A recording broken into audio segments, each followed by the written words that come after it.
empowering electoral body INEC and improving the electoral process was given much attention in the National Assembly during the week. I am Linda Akibe, and you're welcome to the Gavel.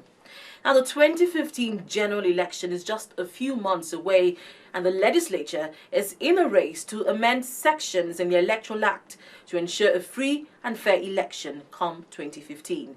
Now, last month, federal lawmakers in the upper chamber, after a clause-by-clause vote, approved several amendments to the Electoral Act. Well, during the week, the Senate finally passed the amendments to the 2010 Electoral Act. Watch. The Senate has passed the amendments to the Electoral Act 2010 to provide for the tenure of the Secretary of the Independent National Electoral Commission, INEC. The amendment also specified that the chairman and members of the Area Council Election Appeal Tribunal should be appointed by the Chief Judge of the Abuja High Court. Presenting the report at plenary, Senate Leader Victor Ndumegba said the amendment became necessary for improved management of the electoral system in Nigeria. If the electoral laws and legislations are weak, deficient or poorly enforced, the electoral process will be easily subverted. Thus, the bills generally seek to improve the legal framework for the electoral process in such a manner that the elections management body will be free to take independent decisions on some issues of procedure to gain time and prepare voters and candidates for elections, as well as petitions after elections. The bill also provides 500,000 naira penalty or 12 months imprisonment or both for any polling officer, political party or party agent who conspires to falsify election results. The bill also empowers INEC to determine the procedure for voting at an election, thereby removing the previous prohibition of electronic voting. The Senate, however, rejected the proposal for INEC to conduct all elections on the same day, as the committee noted that the Commission lacked the capacity to manage large-scale elections in a single day. Federal lawmakers also voted against the proposal to make presidential debates mandatory before an election, arguing that election debates should not be made a constitutional matter. The House of Representatives also began its process to further amend the same Electoral Act. A debate on the bill was sponsored by a federal lawmaker from Delta State and commenced on the floor of the House towards the amendment of several sections of the Electoral Act to make it more precise and encourage more participation from Nigerians. Section 2 of this bill seeks to amend the Section 8, subsection 1 of the Principal Act by inserting a new paragraph C to provide a specific date of tenure for Secretary to the Independent Electoral Commission, which is 2 terms of 4 years and no more. Mr. Speaker, Section 3 amends the Principal Act by attempting to insert a new subsection 4, 5, and 6 to the existing 3 subsections under Section 11 of the Principal Act. The new provisions are aimed at empowering Commission or INEC to accredit reputable election observers and monitors to observe and monitor the electoral process from its inception to its conclusion. Such election observers and monitors are expected to conduct their affairs independently of any political party or candidate, and also submit its report of their activities within 30 days of the declaration of results to INEC or the National Assembly. Any law that seeks to open political space also calls for inclusion and self-assurance, not only for contending parties in an election, but also to raise confidence for participants and credibility of the system. But the Speaker, Aminu Tambuwal, deferred further debate on the bill to next week to allow for wider participation. This was even as he deferred the passage of the bill for an act to authorize the issue of 271 billion naira being the budget of the Federal Capital Territory Administration, a bill which caused a rowdy session on the floor of the House, as members insisted they must peruse details of the budget to allow insight into the proposed expenditure of the FCT before its passage.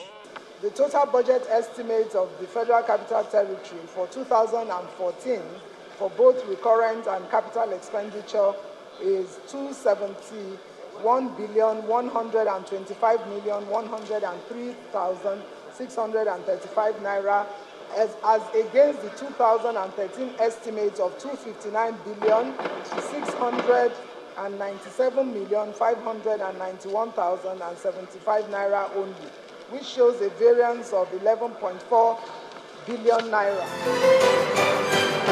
It was a busy week in the House of Representatives. Federal lawmakers considered a bill to establish the Constituencies Development Fund and a bill for an act to amend the Defense Industries Corporation of Nigeria. Now, federal lawmakers in the lower chamber also sought to find out why the 2011 United Nations Environment Program, that is the UNEP report, and recommendations on Ogoni land oil spill have not been implemented 4 years after it was submitted to the president. Those against, please say nay. There were bills, reports and motions to consider, as well as committee meetings as the House convened. There was the bill for an act to establish the Constituencies Development Fund and the Defense Industries Corporation of Nigeria bill, which caters for security challenges in the country. Today, the emphasis with armed forces is no longer having boots on the ground. It's on having a leaner, efficient military. So this bill will enable the Nigerian Defense Industries Corporation to get more equipment, modernize, get into research, and be a leader in Africa. The House also adopted a harmonized report by both legislative chambers on a bill for an act to repeal the Prisons Act 2004. Also up for discussion was the need to ensure even development of all constituencies in the Federation through the establishment of a Constituencies Development Fund. The whole essence of this bill is to ensure that specific portions of the federal annual budget is specifically devoted to all the constituencies for the purpose of infrastructural development, wealth creation, and the fight against poverty at constituency level. Outside plenary, the Committee on Environment met with the Shell Petroleum and ministries, departments and agencies supervising the petroleum industry to find out why the 2011 United Nations Environment Program UNEP report and recommendations on Ogoniland oil spill have not been implemented 4 years after it was submitted to the president. In a situation where you have, out of every 8 citizens of a community, 1 has a cancer, 8, where you have how many thousands of citizens of Ogoniland. So let us take this issue very seriously and try to deal with it with every energy we have. And remember that UNEP report says that this will take about 30 years. 30 years to be completed, the process. So if this process will take about 30 years, I will have not started. We are still passing bug. For the past 3 years, when are we going to start? There were allegations that the federal government was frustrating the release of funds for the implementation of the UN report. Allegations backed by the submission from the Ogoni Restoration Project Manager for the Shell Petroleum Development Company, Mr. Austin Ibuku. He said the contribution to the 1 billion Ogoni Restoration Fund is being hampered by the lack of governance structure and legal framework for Hydrocarbon Pollution Restoration Project, HYPREP, the ad hoc intervention agency set up by the government. The SPTCJV is willing to make their contribution, but we've had some discussions with HYPREP, and we've requested for 2 things. 1, a work plan, because you cannot implement remediation without a work plan. Then secondly, a governance structure. You cannot give out money without a convincing governance structure on how the fund will be used. So we've had some of these discussions. We are still waiting the outcome of this so that we can progress our contribution and see that the cleanup really happens. There was also a disagreement between the Department of Petroleum Resources, DPR, and the National Oil Spill Detection and Response Agency, NOSDRA, over the level of implementation. While the Permanent Secretary of the Ministry of Petroleum Resources, Danladi Kefasi, and Dr. Musa Zaghi, the General Manager of Safety and Environment in the DPR, said the federal government is working seriously on implementation of the UNEP report, the Director General of NOSDRA, Peter Idabo, said not much has been done. We have prepared a budget for HYPREP for the consideration of the advisory council. Once that budget is approved, implementation can then take off. It's not our responsibility to implement that report, but it's our responsibility to monitor the implementation and to ensure that the regulatory limits of slip-off are attained. The federal government announced the establishment of a body known as Hydrocarbon Pollution Restoration Project, HYPREP, after a purported harmonization of the independent reports through the Minister of Petroleum Resources on July 18, 2012. It is noteworthy that the HYPREP established to specifically look into the Ogoniland degradation from oil spill, as well as implement recommendations of INEC, did not have any inputs from the affected communities, and even UNEP, that is an unbiased and professionally equipped body to coordinate the implementation of the project. The chairman of the committee said the indigents of Ogoniland are already getting restive, and the implementation of the 76 recommendations of that report must commence now, so they are not frustrated to taking laws into their own hands. She gave the Ministry of Petroleum Resources 2 weeks to get a work plan ready and submit to it, and also mandated NOSRA to write the calculations of the penalty Shell has to pay into federal government on a daily rate since the period the spill occurred up till the present time. It opens with a gate of arts, moves into windows of creativity. She finds the only English word she knows from somewhere hidden in the belly of a 4'9" body, and instead of "I won't care," she greets us with "bye-bye." Branches into rooms of color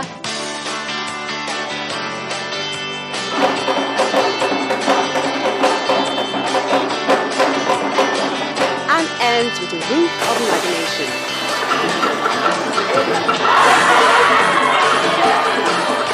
Walk into Art House. The people all come together at 9:30 p.m. every Saturday. Art House, life is art.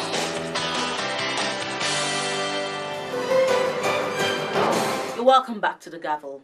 Now, the Senate during the week waded into the controversy involving the Imo State government over plans to register Northerners in the state. Lawmakers vehemently condemned the plan, even lawmakers from Imo State. But the Imo State Governor, Rochas Okorocha, had on Wednesday denied reports of plans to issue identity cards to Northerners resident in the state and has described the claims as being falsehood. Governor Rocha also claimed that Northerners have enjoyed long-standing hospitality in Imo State and blamed those desperate for power as being behind the attempt to damage the cordial relationship between indigenous people of the state and the Hausa community. Recently, newspapers have been awash with reports that the government of Imo State has begun to register Northerners in the state with the aim of issuing them identity cards. The alleged plan by the Imo State government was said to have been devised following the failed bomb attempt at the Winners Chapel in Owerri, Imo State. When reports of the plan hit the streets, it was greeted with condemnation by some Nigerians. However, the government of Imo State has come out to deny that it has any plans of registering Northerners in the state. But that did not stop federal lawmakers in the Senate from condemning the alleged plan by the Imo State government. We must not create another country out of Nigeria. This policy that is being contemplated by the government of Imo State, not the people of Imo State anyway, the government of Imo State, is evil. Registering a person in any part of the state for his personal identity is giving a visa to somebody to move from one state to another state. And the Igbo people, as we know, are all over the place. They are in Yobe, they are in Adamawa, even in Borno State, they are there. How can a governor from such a state issue such a directives? If he did that one, then I think that something is fundamentally wrong. This matter is originated by the Imo State government. Let the Senate ask the Imo State government to put a stop to that policy, and I'm sure that he will respect the Senate. That's what, and respect our Constitution. I think we should end it there. Some of the security problems we have in our country today are carried out by non-Nigerians.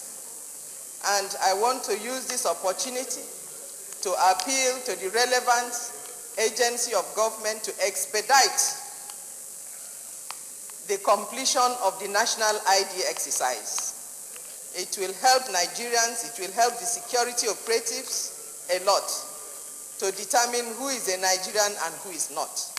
Especially when we remember that our borders are very, very porous, both in the north and in the south. There are no borders, in fact. People freely move